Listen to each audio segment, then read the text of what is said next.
Police zonal অফিচাৰসকলে নিজৰ লক্ষ্য জ্যোতি না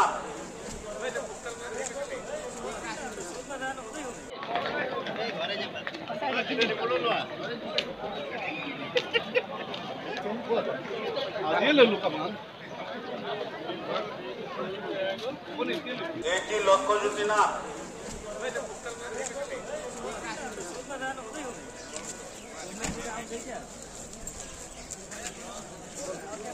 বিহালী সমষ্টিত পৰিছোঁ। বিহালী বিহমাৰী এল.পি. স্কুলৰ 110 নম্বৰ চেণ্টাৰত পৰিছোঁ। আমি আহি পাইছোঁ, ইতিমধ্যে গম পাইছোঁ আমাৰ তালৈ যাব লাগিব বুলি। আচলতে নতুন এটা জেগালৈ যাম আৰু সেই জেগাখনলৈ আগতে গৈ পোৱা নাইকিয়া। ভাল লাগিব, নিৰ্বাচনী প্ৰক্ৰিয়াৰ মাজেৰে আমি এটা নতুন জেগালৈ যাম।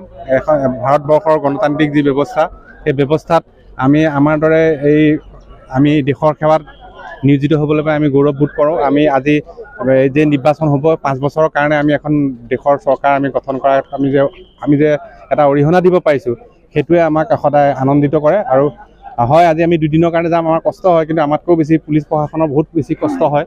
তেখেতসকলে ইফালৰ পৰা সিফাললৈ মানে যাব লগা হয়। আজি ফেজ ৱাইজ ইলেকশ্যন কৰে, এইটো ফেজ শেষ হ'লে আকৌ তাৰ ফেজলৈ যাব। আমি কিন্তু ইয়াতে শেষ কৰিম। গতিকে আশা ৰাখিছোঁ সকলোৱে কাইলৈ ওলাই আহিব, ভোট দিব আৰু আমাৰ যিটো গণতান্ত্ৰিক অধিকাৰ সেইটো সাব্যস্ত কৰি পেলাই দেশৰ এই নিৰ্বাচনী প্ৰক্ৰিয়াত অংশ লৈ পেলাই নিজকে গৌৰৱশালী কৰিব বুলি আশা ৰাখিছোঁ। ধন্যবাদ আপোনালোকলৈ। আমাক এতিয়া আমাৰ বিহালীলৈ প্ৰেৰণ কৰিছে। বিহালী আমাৰ হায়াৰ ছেকেণ্ডেৰীলৈ ৰাতিপুৱাই আহিলোঁ আৰু ডিকোটিং কৰিলোঁ।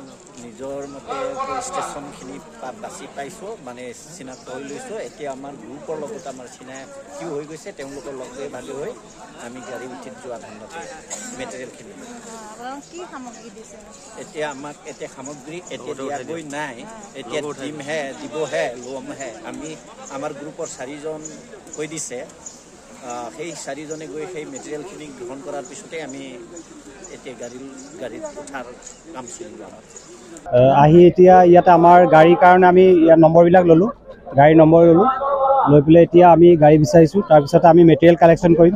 মেটেৰিয়েল কালেকশ্যন কৰি আমাৰ নিজৰ গাড়ীত আমি যাম আৰু তাৰ কাৰণে আমি এতিয়া সাজু হৈছোঁ। আৰু মোৰ পৰিচয় আপোনাৰ বিহালী আপোনাৰ কল্যাণ এল.পি. স্কুল, কাছমাৰী।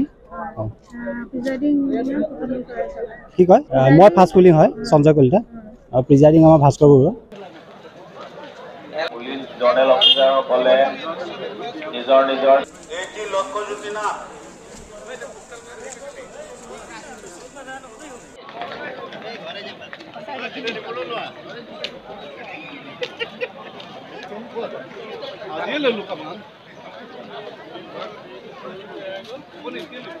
লক্ষ্য জ্যোতি না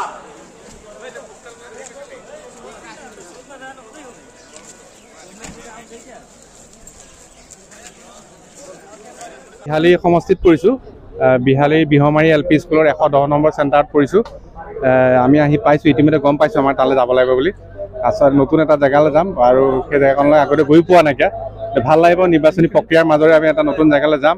এখন ভাৰতবৰ্ষৰ গণতান্ত্ৰিক যি ব্যৱস্থা, সেই ব্যৱস্থাত আমি আমাৰ দৰে আমি দেশৰ সেৱাত নিয়োজিত হ'বলৈ পাই আমি গৌৰৱবোধ কৰোঁ। আমি আজি যে নিৰ্বাচন হ'ব 5 বছৰৰ কাৰণে আমি এখন দেশৰ চৰকাৰ আমি গঠন কৰাত আমি যে এটা অৰিহণা দিব পাৰিছোঁ, সেইটোৱে আমাক সদায় আনন্দিত কৰে। আৰু হয়, আজি আমি 2 দিনৰ কাৰণে যাম, আমাৰ কষ্ট হয়, কিন্তু আমাতকৈ বেছি পুলিচ প্ৰশাসনৰ বহুত বেছি কষ্ট হয়।